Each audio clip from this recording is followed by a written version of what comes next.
ಇವತ್ತು ಮುಖ್ಯಮಂತ್ರಿಗಳು ಸಭೆ ಕರೆದಿದ್ರು. ಏನು ಕಾವೇರಿ ನೀರಿಗೆ ಸಂಬಂಧಪಟ್ಟಂತೆ ಪ್ರಾಧಿಕಾರದ ಒಂದು ತೀರ್ಪೇನು ಬಂದಿದೆ, ಪ್ರತಿದಿನ ಒಂದು TMC ನೀರು ಬಿಡಬೇಕು ಅಂತ. ಮತ್ತೆ ಈಗ ನಾವು ಕಳೆದ ವರ್ಷ ಬರಗಾಲ ಬಂದು ರೈತರ ಬೆಳೆ ಹಾನಿಯಾಗಿದೆ, ರೈತರು ಸಂಕಷ್ಟದಲ್ಲಿದ್ದಾರೆ, ನಮ್ಮ ಕೆರೆ ಕಟ್ಟೆಗಳೆಲ್ಲ ಖಾಲಿಯಾಗಿದೆ. ಈಗೇನೋ ಅಲ್ಪ ಸ್ವಲ್ಪ ಮಳೆ ಬಂದು ಮತ್ತೆ ಜಾನುವಾರುಗಳಿಗೆ ಮೇವು, ಕೆರೆ ಕಟ್ಟೆಗಳಿಗೆ ನೀರು ಬರ್ತಾ ಇದೆ. ಇಂಥ ಸಂದರ್ಭದಲ್ಲಿ ಏಕಾಏಕಿ ಇವತ್ತು ಕಾವೇರಿ ಪ್ರಾಧಿಕಾರ ನೀರು ಬಿಡಬೇಕು ಅಂತೇಳಿ ಆದೇಶ ಮಾಡಿರೋವಂಥದ್ದು ನಮ್ಮೆಲ್ಲರಿಗೂ ಆಘಾತ ತಂದಿದೆ. ನಿನ್ನೆನೂ ಕೂಡ ರೈತ ಸಂಘದ ಎಲ್ಲ ಪ್ರಮುಖರು ಕೂಡ ನಮ್ಮನ್ನು ಬಂದು ಭೇಟಿ ಮಾಡಿದರು. ಪದೇ ಪದೇ ನಮ್ಮ ಮೇಲೆ, ರೈತರ ಮೇಲೆ ದಬ್ಬಾಳಿಕೆ ಮಾಡ್ತಾ ಇದ್ದೀರಾ, ಸರ್ಕಾರ ನಮ್ಮ ಪರವಾಗಿ ನಿಲ್ತಾ ಇಲ್ಲ. ಕಳೆದ ಬಾರಿನೂ ರೈತರ ಬೆಳೆ ನಾಶ ಆಗಿದೆ, ನಮ್ಗೆ ಯಾವುದೇ ರೀತಿ ಪರಿಹಾರನೂ ಕೂಡ ಬಂದಿಲ್ಲ, ನಮ್ಮನ್ನು ಕಷ್ಟನೂ ಕೇಳಿಲ್ಲ.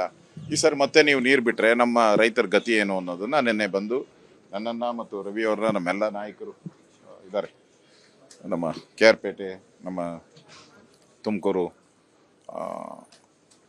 ಸುರೇಶ್ ಅವರು ಎಲ್ಲರೂ ಕೇಳಿದರು. ನಾವೀಗ ನಮ್ಮ ಮಂಡನೆ ನಾವು ಹೇಳಿದಿರಿ, ನೀವು ಅಪೀಲ್ ಮಾಡಿ, ಈಗ ಏನು ಆದೇಶ ಬಂದಿದ್ದಾರೆ ಅದ್ರ ವಿರುದ್ಧ ಅಪೀಲ್ ಮಾಡಿ, ಸುಪ್ರೀಂ ಕೋರ್ಟ್ವರೆಗೂ ಹೋಗೋಣ, ಅಪೀಲ್ ಮಾಡಿ. ಅಲ್ಲಿವರೆಗೂ ನೀರು ಬಿಡೋದು ಬೇಡ ಅನ್ನೋದು ನಮ್ಮ ವಾದವನ್ನು ನಾವು ಮಣ್ಣೆ ಮಾಡಿದ್ದೀರಿ. ಬಿಕಾಸ್ ನಾವು ಕಷ್ಟದಲ್ಲಿದ್ದೀರಿ. ನಾವು ತಮಿಳ್ನಾಡಲ್ಲಿ ಯಥೇಚ್ಛವಾದಂಥ ಮಳೆ ಬರ್ತಾ ಇದೆ, ನಮಗೆ ಹೋದ್ಮೇಲೂ ಅವ್ರಿಗೆ ಮಳೆ ಬರ್ತೈತೆ, ಮತ್ತು ಅವರು ಸಫಿಷಿಯೆಂಟಾಗಿ ಬೆಳೆ ಮಾಡ್ತಾ ಇದ್ದಾರೆ. ಅವ್ರಿಗೆ ಏನು ಕಾವೇರಿ ಆದೇಶ ಇದೆ ಅದಕ್ಕಿಂತ ಹೆಚ್ಚು ಎಕರೆ ಪ್ರದೇಶಗಳಲ್ಲಿ ಅವರು ಬೆಳೆಯನ್ನು ಮಾಡ್ತಾ ಇದ್ದಾರೆ. ನಮ್ಮ ಕೈಲಿ ಆಗ್ತಾ ಇಲ್ಲ. ಸೊ ನಮ್ಮ ಸಲಹೆಯನ್ನು ಕೊಟ್ಟಿದ್ರಿ, ಆದರೆ ಮುಖ್ಯಮಂತ್ರಿಗಳು ಮತ್ತು ಇತರ ನೀರಾವರಿ ತಜ್ಞರು, ಅಡ್ವೊಕೇಟ್ ಜನರಲ್ ಅವರೆಲ್ಲರೂ ಕೂಡ ಏಕಾಏಕಿ ತಿರಸ್ಕಾರ ಮಾಡೋದ್ರಿಂದ ನಮಗೆ ಸುಪ್ರೀಂ ಕೋರ್ಟಲ್ಲಿ ಕಳೆದ ಬಾರಿ ಹಿನ್ನಡೆ ಆಗಿದೆ. ಆ ದೃಷ್ಟಿಯಿಂದ ಸ್ವಲ್ಪ ನೀರು ಬಿಡೋಣ ಅನ್ನೋ ಮಾತನ್ನು ಹೇಳಿದ್ದಾರೆ. ಅದಕ್ಕೆ ನಾವು ಸಲಹೆ ಕೊಟ್ಟಿದ್ದೀರಿ, ನಾವು ನಮ್ಮ ರವಿ ಅವರೆಲ್ಲರೂ. ಈಗೇನೋ 13,000 ಕ್ಯೂಸೆಕ್ಸ್ ನೀರು ಇವತ್ತು ಬಂದಿದೆ, ನಾಳೆ ಅದು 5,000 ಆಗ್ಬೋದು, 2,000. ಅವಾಗೇನು ಅಂತ ನಾವು ಕೇಳಿದಿರಿ. ಅವಾಗ ನೀವು ಅದನ್ನು ಬಿಡಬಾರ್ದು, ಕಡಿಮೆ ಮಾಡಬೇಕು, ಕಡಿಮೆ ನೀರು ಬರುವಾಗ ನೀವು ಕಡಿಮೆ ಮಾಡಬೇಕು ಅಂತ ಅದಕ್ಕೆ ಒಪ್ಕೊಂಡಿದ್ದಾರೆ. ಸೊ ಆ ದೃಷ್ಟಿಯಿಂದ ಕರ್ನಾಟಕದ ನೆಲ ಜಲ ಪ್ರಶ್ನೆ ಬಂದಾಗ ನಾವು ರಾಜಕೀಯ ಮಾಡೋ ಪ್ರಶ್ನೆನೇ ಇಲ್ಲ. ಎಲ್ಲರೂ ಕೂಡ ನಾವು ಬೆಂಬಲ ಮಾಡ್ತಾ ಇದ್ದೀರಿ. ಸರ್ಕಾರನೂ ಕೂಡ ವಾದವನ್ನು ಸರಿಯಾಗಿ ಮಣ್ಣೆ ಮಾಡಲಿ. ಈಗ ಏನು ಅವರು ಲೀಗಲ್ ತಜ್ಞರೇನು ಕೊಟ್ಟಿದ್ದಾರೆ, 7,000 8,000 ಕ್ಯೂಸೆಕ್ಸ್ ನೀರು ಬಿಡಬೇಕು ಅಂತೇಳಿ, ಅದಕ್ಕೆ ನಾವೆಲ್ಲರೂ ಒಪ್ಪಿದ್ದೀರಿ. ಮತ್ತು ಕಡಿಮೆ ಆದ ತಕ್ಷಣ ಕಡಿಮೆ ಮಾಡಬೇಕು ಅನ್ನೋದಕ್ಕೂ ಸರ್ಕಾರ ಬದ್ಧತೆ ಇರಬೇಕು ಅನ್ನೋದು ನಮ್ಮ ನಿಲುವು. ನಿರ್ಣಯವನ್ನೇನಿದೆ ಅದನ್ನು ಸರ್ಕಾರ ಚಾಚು ತಪ್ಪದೆ ಪಾಲಿಸಬೇಕು ಅನ್ನೋ ಒಂದು ಮಾತನ್ನು ನಾವು ಸರ್ಕಾರಕ್ಕೆ ಹೇಳಿದ್ವಿ. ಕೇಂದ್ರ ಸರ್ಕಾರದ ಒಂದು ನಿಯೋಗ ತೆಗೆದುಕೊಂಡು ಹೋಗಬೇಕು ಅನ್ನೋ ಒಂದಷ್ಟು ಅಭಿಪ್ರಾಯಗಳಿತ್ತು. ಎಲ್ಲ ಆಲ್ ಪಾರ್ಟಿ ಮೀಟಿಂಗ್ ಒಂದು ನಿಯೋಗವನ್ನು ಕೇಂದ್ರ ಸರ್ಕಾರದ ತೆಗೆದುಕೊಂಡು ಹೋಗಬೇಕು ಕಾವೇರಿ ವಿಚಾರಕ್ಕೆ.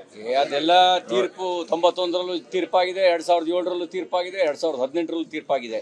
ಅದಕ್ಕಾಗೇ ತಾನೇ ಸುಪ್ರೀಂ ಕೋರ್ಟಿಗೆ ಹೋಗಿದ್ದು.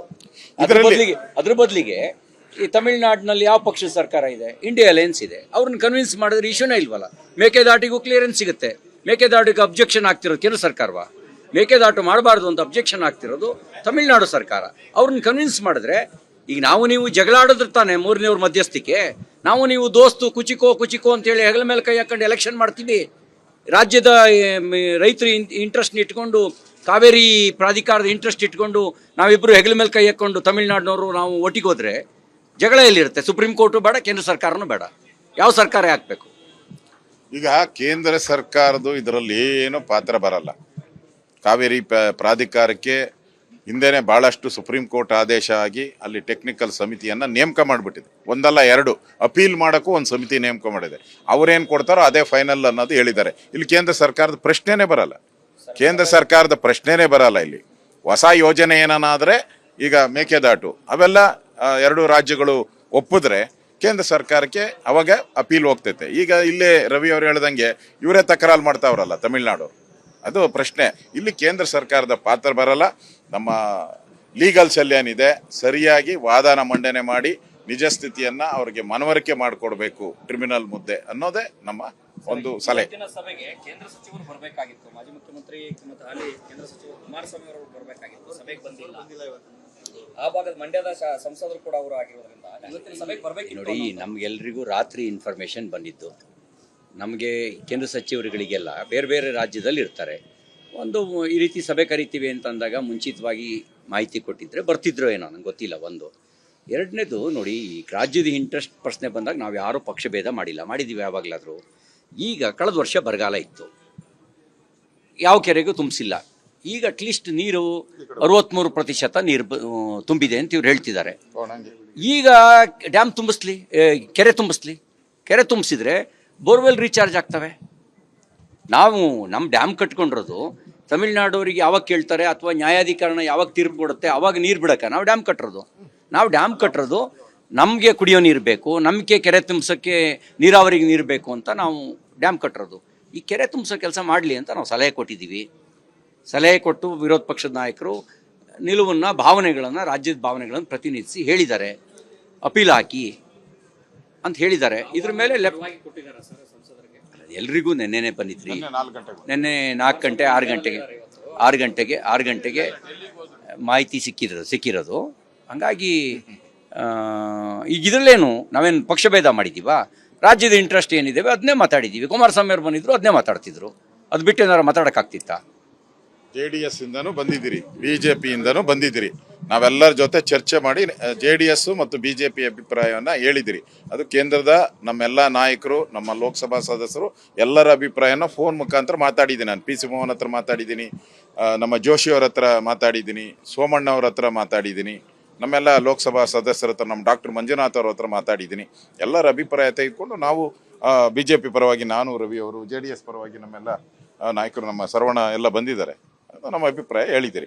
ಮುಂಚಿತವಾಗಿ ಅರ್ಲಿ ಕೊಟ್ಟಿದ್ರೆ ಎಲ್ಲರೂ ಅವರವರ ಸಮಯನ ಅಡ್ಜಸ್ಟ್ ಮಾಡ್ಕೊಂಡು ಬರೋಕ್ಕೆ ಅವಕಾಶ ಆಗ್ತಾ ಇತ್ತು. ಇನ್ನು ಮುಂದೆ ಆದರೂ ಮುಂಚಿತವಾಗಿ ಮಾಹಿತಿಯನ್ನು ತಿಳಿಸ್ಲಿ ಅಂತ ಸರ್ಕಾರಕ್ಕೆ ನಾನು ಸಲಹೆಯನ್ನು ಕೊಡ್ತಾ ಇದ್ದೀನಿ. ಇಷ್ಟಾದ್ಮೇಲೆ ನಾಳೆ CWD-RC ಮುಂದೆ, CWD-MA ಮುಂದೆ, ಮ್ಯಾನೇಜ್ಮೆಂಟ್ ಅಥಾರಿಟಿ ಮುಂದೆ ಆರ್ಗ್ಯುಮೆಂಟ್ ಮಾಡಬೇಕಾದವರು ಯಾರು? ಸರ್ಕಾರದ ಪ್ರತಿನಿಧಿಗಳು ಆರ್ಗ್ಯುಮೆಂಟ್ ಮಾಡೋದು. BJP ಪ್ರತಿನಿಧಿಗಳು, ಜನತಾದಳದ ಪ್ರತಿನಿಧಿಗಳು ಆರ್ಗ್ಯುಮೆಂಟ್ ಮಾಡೋಕ್ಕಲ್ಲ ಅವಕಾಶ ಇಲ್ಲ. ಕರ್ನಾಟಕ ಸರ್ಕಾರದ ಪ್ರತಿನಿಧಿಗಳು ಆರ್ಗ್ಯುಮೆಂಟ್ ಮಾಡಬೇಕು. ಹಾಗಾಗಿ ನಾವು ಸರ್ವಪಕ್ಷ ಸಭೆಗಳಲ್ಲಿ ನಾವು ವಾಸ್ತವಿಕತೆ ಮತ್ತು ನಮ್ಮ ಭಾವನೆ ಎರಡೂ ಹೇಳಿದ್ದೀವಿ. ಅನುಕ್ಷಣದ ಸುದ್ದಿಗಳಿಗಾಗಿ ವಿಸ್ತಾರ ನ್ಯೂಸ್ ಯೂಟ್ಯೂಬ್ ಚಾನೆಲ್ ಸಬ್ಸ್ಕ್ರೈಬ್ ಮಾಡಿ. ಹೊಸ ಸುದ್ದಿಗಳ ನೋಟಿಫಿಕೇಶನ್ಗಾಗಿ ಬೆಲ್ ಐಕಾನ್ ಕ್ಲಿಕ್ ಮಾಡಿ. ಲೇಟೆಸ್ಟ್ ಅಪ್ಡೇಟ್ಸ್ಗಾಗಿ www.vistaranews.com ವೆಬ್ಸೈಟ್ಗೆ ವಿಸಿಟ್ ಮಾಡಿ. ಅಂಗೈಯಲ್ಲೇ ಜಗತ್ತಿನ ಸುದ್ದಿ ತಿಳಿಯಲು ವಿಸ್ತಾರ ನ್ಯೂಸ್ ಕನ್ನಡ ಆಪ್ ಡೌನ್ಲೋಡ್ ಮಾಡಿ.